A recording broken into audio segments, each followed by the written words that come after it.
Food wasn't something that we gravitated around, got in the way of the day. Before the programme, I was over-ordering, and that was leading to food wastage.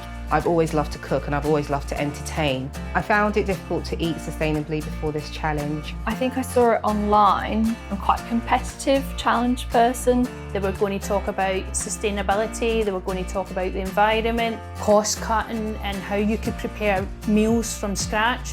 And even though I consider myself a good cook, I can always take advice.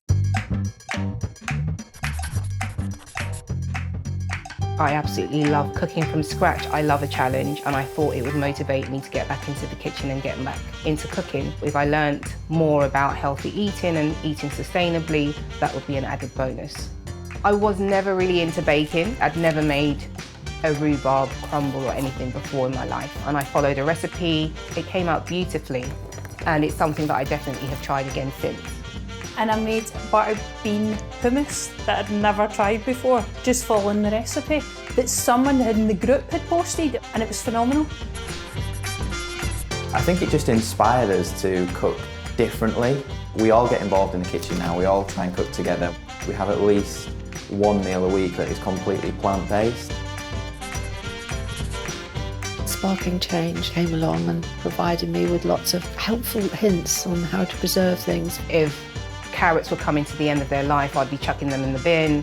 With this challenge, as they were coming towards the end of their life, I might chop them up and stick them in the freezer and use them at a later date.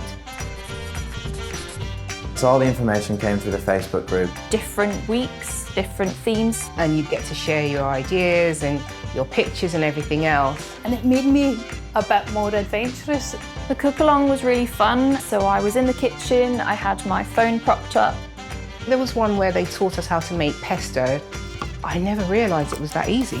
And it tastes fresher and nicer and healthier, and it's so cheap to make. With planning my meals, it really helps to save money, be more sustainable, so I'm not wasting any food. I learnt about using leftovers to make new meals, making use of what you had in your cupboard. I think I probably wasted at least 50% more food before.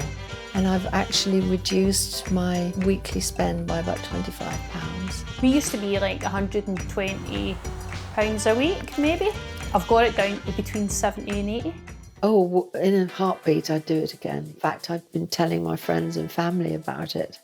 Certainly through the week, 3 out of 5 of our meals would at least involve meat, whereas now it's certainly less than that. My mum lives with me, she's 74, and I'm broadening her taste buds as well because we're all trying different things that we've never had before. Sparking Change is the motivation that I needed to get back into the kitchen, to enjoy cooking, and to make sustainable changes in terms of the way that I reduce waste and in terms of the way that I look at plant-based foods.